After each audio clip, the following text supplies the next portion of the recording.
Well, Stuart, here we are again at episode 12. Can you believe we've had 12 episodes and we haven't shut up? Yeah, you're right.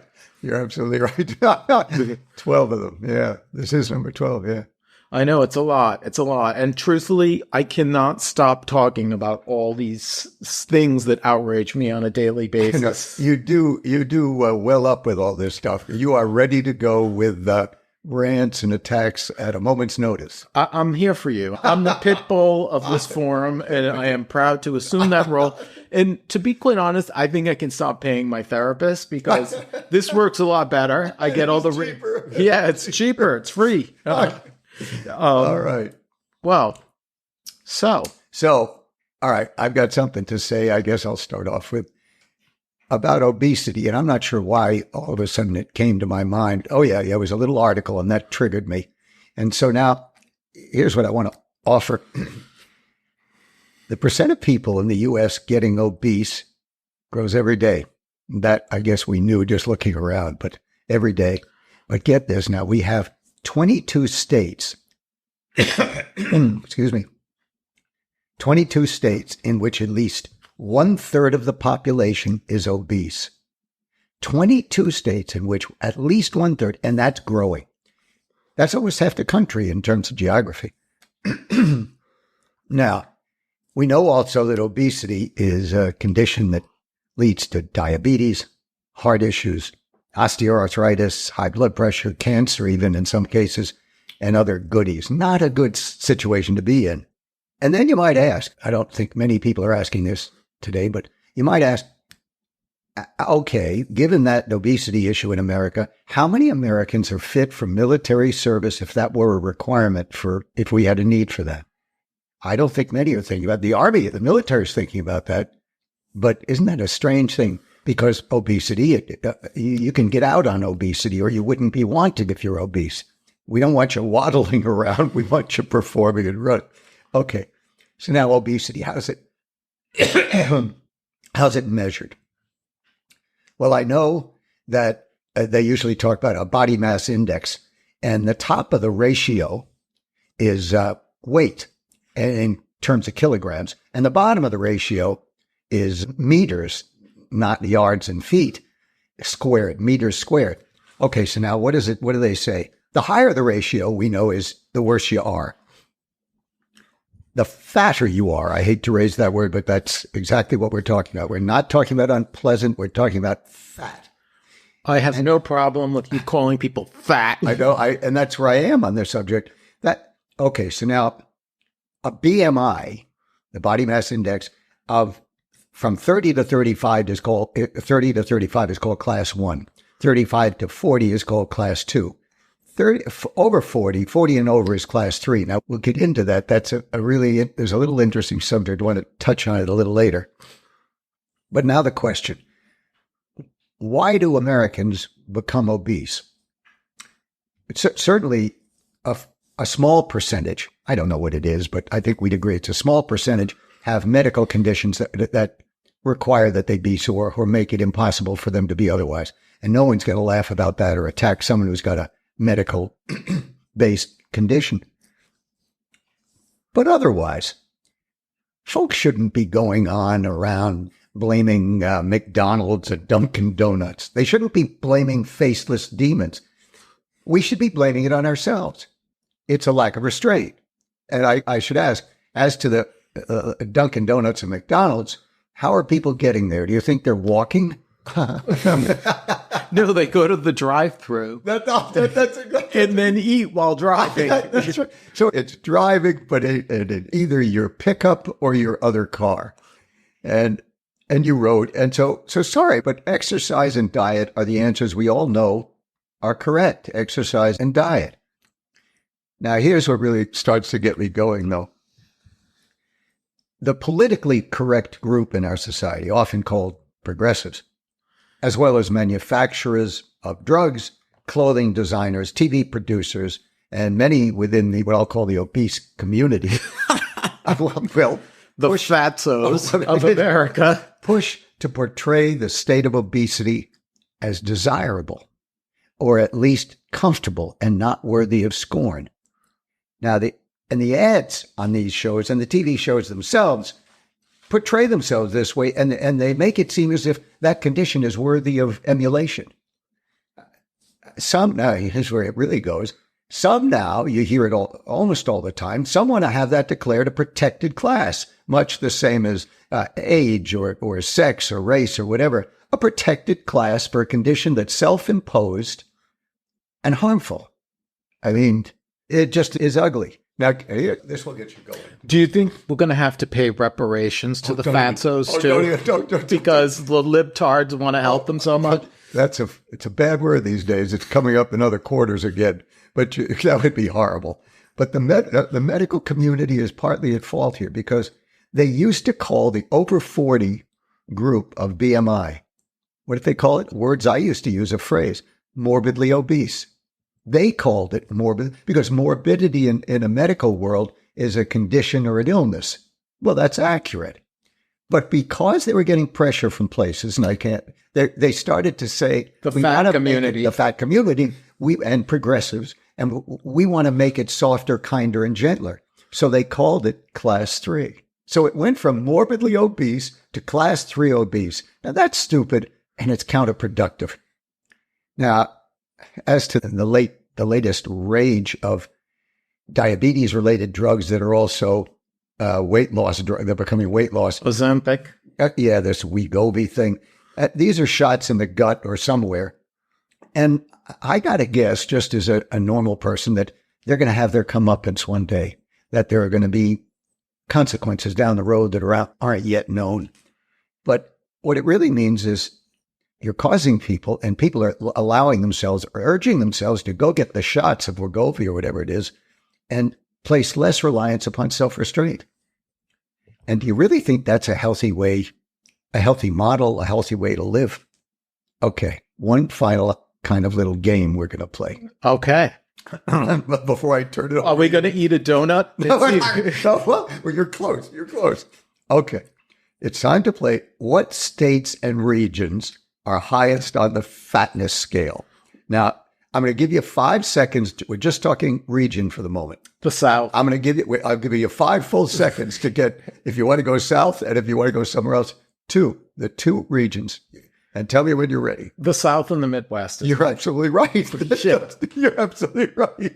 Now, I don't know how you knew. Well, we all kind of had some experience with the South. And the food they serve there is very unhealthy. There's a lot of the warmth of the countryside allows people to sit around and have more mint juleps and the like. Mint juleps and pecan pie. All right. Now we're going to move on to, as for the states. Now, I'm giving you 10 seconds. I'll give you 10 seconds. I'm looking for, all I've got are the worst 4. Okay, I'm going to get Mississippi. You're right. Alabama. Sorry, gong. It probably is 5 or 6. Okay, but Texas. Nope. Illinois. Nope. I'm gonna give you Mississippi as being in that Arkansas. Alabama, Arkansas would be a good one. Arkansas. Texas. No, I said Texas. No. Mississippi, Georgia, maybe. No, Louisiana. Well, of course. Fat Tuesdays. They have Fat Tuesdays. And a little further north, though, West Virginia. Okay, that doesn't surprise me. It doesn't. Now, I was going to say to those out there who are guessing, if you got at least 3 of those, you should go straight to your ice cream parlor. Or if you're an upscale person, you should go straight to some gelato parlor. Of course, the gelato. One final note. Race and ethnicity are involved here because obesity rates are higher for Black and Hispanic women and Hispanic men. Notice I didn't say Black men. Black and Hispanic women and Hispanic men. And then it also notes what I was reading online and some Cleveland Clinic notes or some other responsible organization. Asian women and men have much lower rates of obesity. And that's self-evident when you walk around the streets. It's true. You know that it is. And why? Because they just have a different culture. And a different diet also, I think. Yeah, I mean, that leads to, yeah. But I mean, I think one. You're on. Oh, well, I was going to say, you've triggered me, Stuart. Oh, good. You really have, because I have walked by sporting goods stores now, like Lululemon and other places like that where they sell athletic wear. and Athletica, and they have fat models in the window wearing like spandex. Really? That's just I was like, this whole thing. if they were working out, they wouldn't need that. And it's just outrageous. That's and what it is. The designers of these things and the marketeers of these products, they've got another market. Right. They want to. I don't want to see a fat person in spandex.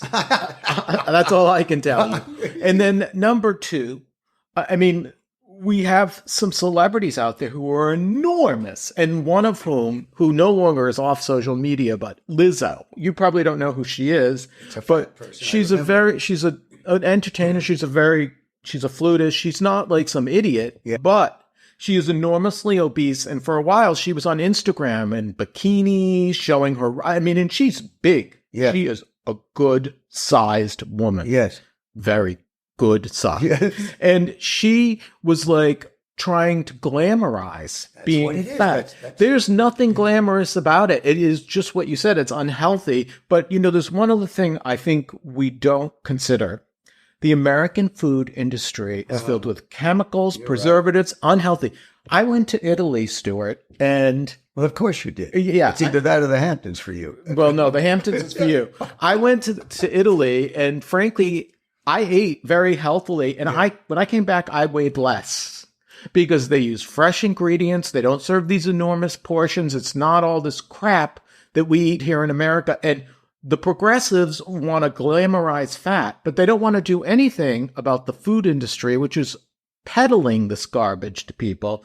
And the reason they don't is because they're all taking campaign contributions from these people. So, Stuart, I couldn't agree with you more. There's being a little overweight, it's okay. That's not obese. But glorifying this obesity is unacceptable. And you brought up maybe the best case of it is the marketeers in sporting goods. Oh, yeah. I mean, they're trying to make people feel better than they really are so that they'll wear this clothing.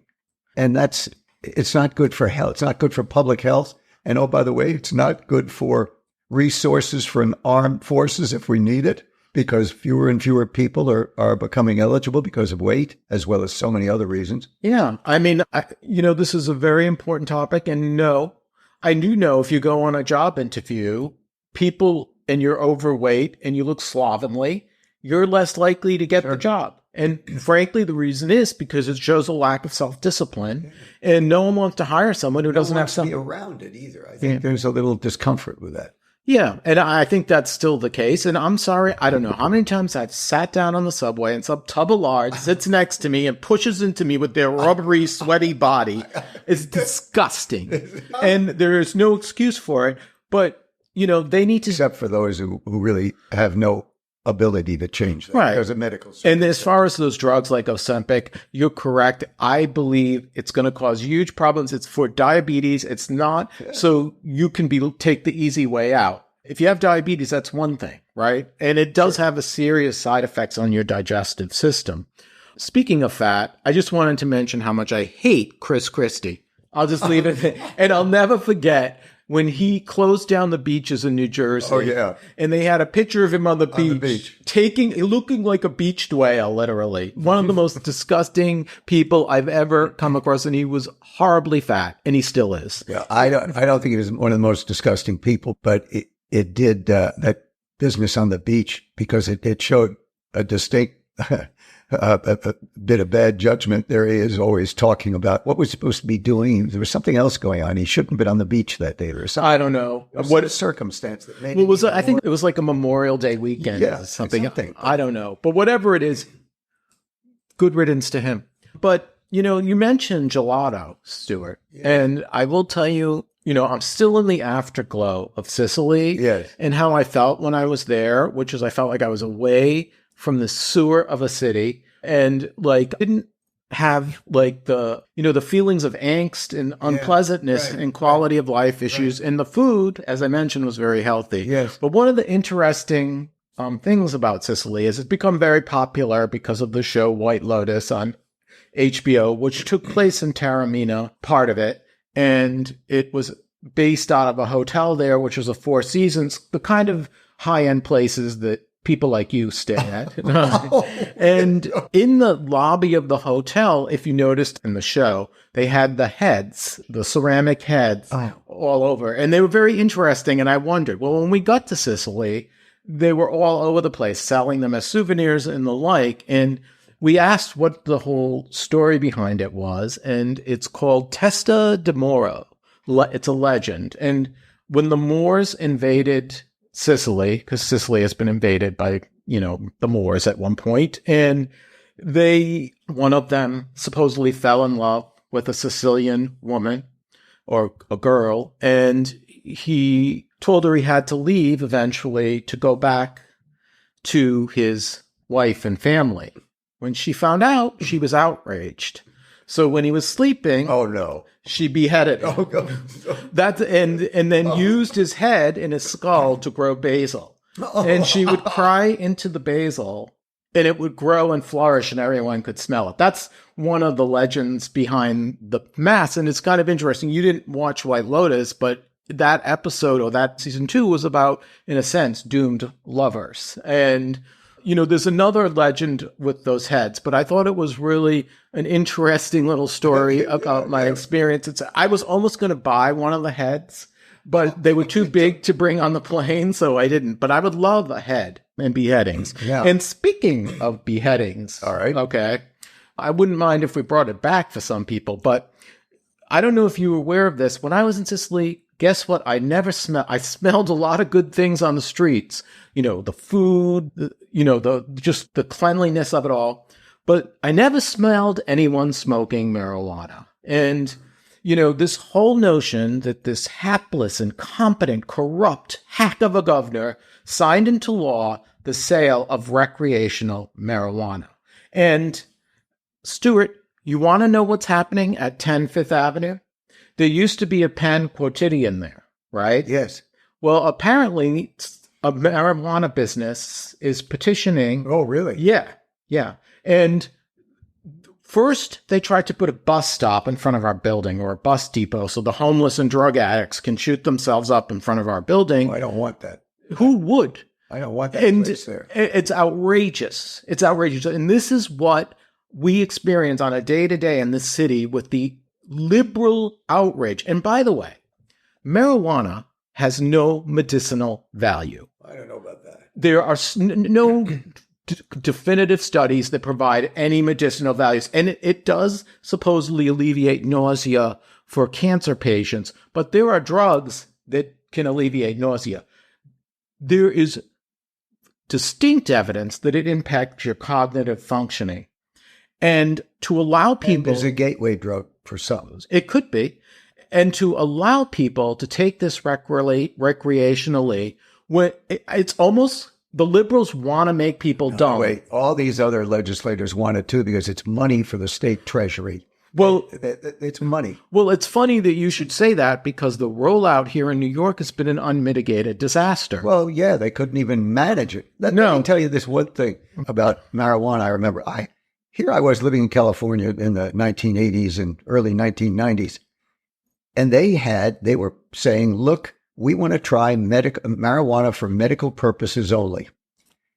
And there was enough anecdotal evidence, as far as I was concerned, and the general population was concerned, that if it was going to be controlled in that manner and it was real, I decided to vote for it. And so in the 90s, I voted for availability of medical marijuana, and no one has ever complained about that out there. And it worked. I mean, I'm not talking about the efficacy. I'm just saying that it was overrunning places, none of this. Right. But I have never felt good about the idea of legalizing the drug. And we are seeing all kinds of consequences here from that, not beyond even the horrible rollout. I mean, right.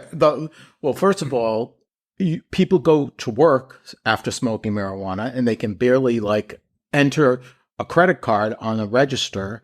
Two, how does it impact? I mean, America is already declining educationally as it is. Yeah. And I mean, I almost wonder, liberals don't think about the consequences of their stupidity. And what I also found interesting was when Kathy, that corrupt hack, implemented this, one of the things is you could only get a license to sell legal marijuana if you had served for a marijuana offense. Well, this gummed up the whole system. It got thrown out in court. She had to rewrite. And then all these illegal dispensaries have popped up all over the place. Knowing they could be in business until someone stopped them. And it was apparently profitable I think enough so that they can just close up when eventually, and that'll be sufficient. Well, I think they've tried to close up some of them, but they are completely ineffective in doing so. They're doing it, but that doesn't mean there aren't lots of them around, and I don't know that others aren't springing up in their place like little daffodils. Of course they will, because we don't enforce the laws here in New York anymore. No. And marijuana, I would take dispute that it has any medical benefits. I've read articles about this. There are very little evidence of medical benefits other than alleviating nausea from like a chemotherapy or some pain relief. But there are... Okay. I mean, that would be enough for some people for medical purposes. It's not enough for me because it's led to this, which is recreational marijuana. We need people who are smart, not people who are impaired. And I almost wonder, this is how they want to calm people down, the liberals. You think it's money. I think they love seeing people cognitively impaired because then they'll be stupid enough to vote for people like Tim Walz. Don't. Tampon Tim. Don't. I'm not going about him. I do have a few things to say about one of his recent statements, but I wasn't going to get into it just yet. Right. But at the end of the day, Portland, Oregon legalized all drugs, and it's been an unmitigated disaster. And they had to reverse it. It is time to reverse recreational marijuana and get rid of it because it is a disgrace. And I don't want to smell it on the streets. It's an impossibility, of course. It could be, but you know what? Why is it so bad to smoke cigarettes in a park? Because it's illegal here in New York. Yet if I want to go torch up a doobie, I could do that. And I think the smell of marijuana is more offensive than the smell of a cigarette. And marijuana, if you do smoke it, it causes damage to your lungs. 10 times, one joint has 10 times the damage of a cigarette, from what I understand.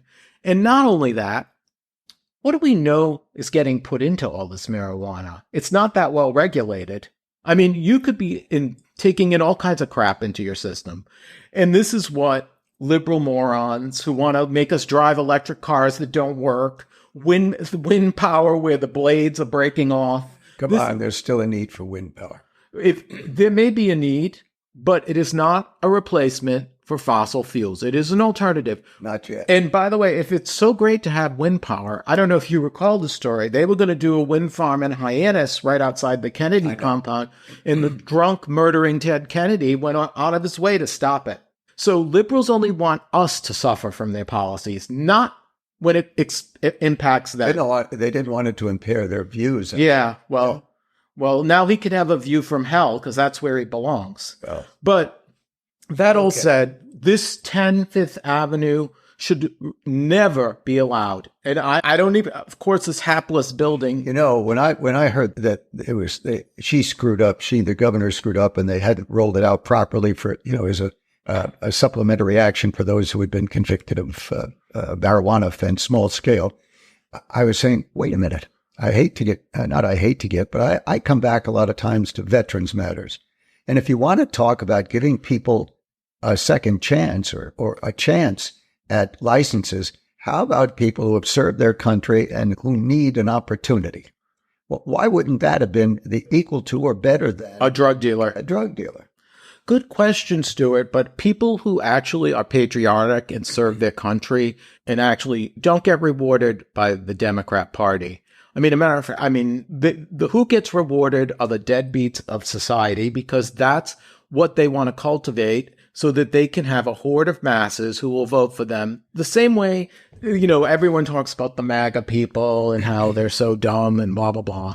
But I wonder who's really dumber. And if you took an IQ test of the two groups, who'd be dumber? And I will tell you, this is kind of funny. I remember when Bush II ran for president, they made many jokes about his lack of intellect and how brilliant Jean-Francois Carey was. Well, when they released their military records from, because they were both in the military, Bush had a higher IQ on the IQ test than Jean-Francois Carey. So liberals like to think they're so smart, but we know as a fact they are not. And of course, Kamala Harris is hardly a Rhodes Scholar. This marijuana needs to go, period. Well, nationally. We'll get back to that another occasion because that's especially this local, the local feature is really something of concern. You should be concerned. And you want to know what else? Across the street from our building on Sunday, a woman was attacked and almost raped by a shirtless man. There's pictures of it all over the place. Oh, I didn't. Yeah. In our neighborhood, this is happening under the policies that are soft on crime, the same policies that have been implemented in places by Tampon Tim in Minnesota and elsewhere, where they defund the police, they soften the penalties for crimes. It makes police less willing to perform because they know the bad guys are going to be out on the street the next day, whether because of bail problems or because the courts just don't want to be bothered with it. And it makes them, because they're not getting support from management, and management is now in some state of chaos because of That's we can't go into that. yeah. That's another. We don't have time for that. And that, because of management's not supporting them, and because of the state legislature and the city council, who are evil twins in this respect against police, cops retire early, and cops move away to get jobs with equivalent pay or better pay, less risk and more support. I talk to cops almost every day on the street. And this is what I remember this during the pandemic. They talked about how many, right under the Washington Arch, I talked to a couple of cops and we were talking about what's going to happen. And I guess that was 2020. And they said there could be a lot of people leaving this year. And they have. And they did. That year, it's gone on. It's just stretched. And why should they? Why should they put themselves out for people who don't care? And people who will penalize them for doing their job. Exactly. Not only they penalize, so they can be accused of being the perpetrator after a while. That's what goes on. They can go to make an arrest, and before long, they're being accused of they're made a defendant. Why do you want to be there doing that? Even if your family has a history of public service like that, even if you want to do it. Why? Well, New York as a whole is being depopulated. The population is shrinking here. And the reason is people are moving to the fat states in the South to get lower taxes and a better quality of life and cheaper to live. And they're moving in California, another poorly run nightmare, one of the worst run states in the country. For the first time in history, its population is shrinking. People are leaving. They're going to Arizona. They're going to Texas, et cetera. Did you read? This was startling to me. San Francisco finally awakened to the fact that their drug problems are out of control. And the city council passed an ordinance saying it's unlawful to be sleeping on the street. Jesus, they're getting really tough there. Well, I mean, it's remarkable. I don't mean, it's remarkable for that city to be doing that. There'll be those who'll object to it, but that's one way to start getting things in order. That's not being condemned to hell. That's being condemned to staying in some shelter until you make it your own business to find another way. Can you remember when California had governors who are like notable people, like, what was his name? Pat Brown. He was a liberal. Yes. Jerry Brown, who was, I think, I thought he was a good guy. I lived there. He was well thought of. And of course, my beloved Ronald Reagan. And Nixon came from California too. These lions of politics. Now, who's running California? Gavin Newsom, a guy who cheated on his wife with a woman who was his campaign manager's wife. So who was a friend of his. Yeah. He slept with his best friend's wife or one of his good friends. This is the kind of scumbag. And he is a grandstander. Who flagrantly violated COVID rules at the French Laundry restaurant while he was imposing them on everyone else. That's right. And then he also went on about how he was so sympathetic about people who couldn't send their kids to school. And, he had the same problem, yet his kids were going to a private school in person. The guy is shameless. And that is why California is no longer the golden state. It is not even a bronze state. It is losing population. It is burning to the ground because of the mismanagement of their natural resources. No. It is burning to the ground because of larger climatic issues. It's not just the climate. It's the water resources. They don't have the water to fight the fires, and they've dried out the land because of environmental reasons. And so it's not just what you think. I know there could be several factors in terms of the water. From the very time they started taking the Colorado River or whatever that was out of the Grand Canyon. Right. Started, what was that, the 1920s or 30s where they took it to Los Angeles? Yeah, I don't recall I exactly. mean, there are, The extreme environmentalism is playing a role in it, and but at the end of the day, he is mismanaging that state dramatically, and he was also vying to be president of the United States. Of course, he got passed over by Kamala Harris, but that's that. But you know what, Stuart? Yeah. We're getting to the end of this little session. We've really flown through things for episode 12. We're going to have to, I don't know what. we'll see. We got so many outrages. No, it was just a wonderful exchange. I'm You very even happy. prompted me to have another story. I didn't tell you, but I will. I will tell it. I will tell it on another occasion. I will too. And I will just note one other thing to end this on a fat note. Have you noticed how fat the New York City cops are? No wonder why they can't catch the criminals. They can't even run. They like waddle to the donut shop. That's absolutely true. There's always been an issue there, but it has become a more horrid issue because of the lessened standards that are now being used to recruit people because they were losing all the Right. They cops. don't have any. It goes back to that. And so you see short women, fat women, and you see guys that are short and no one that has a deterrent force and could not beat a dead rat running down the street. They might be able to sit on them though and keep them under control. And That's not good for, I mean, this isn't good for public safety or morale. no, and I guess now we have a police force that looks like weebles. And would you want to be the partner of a fat, unmuscled partner? No, no, I would not. But I would say I might enjoy eating some of the donuts and French fries that they consume on a regular basis. But that's, you gotta, how much could you trust your partner who can't be a part of the, Can't physically climb over a fence. or run down the street? Okay, I know. All right. Well, until we meet again, Stuart. Take care, folks. Oh.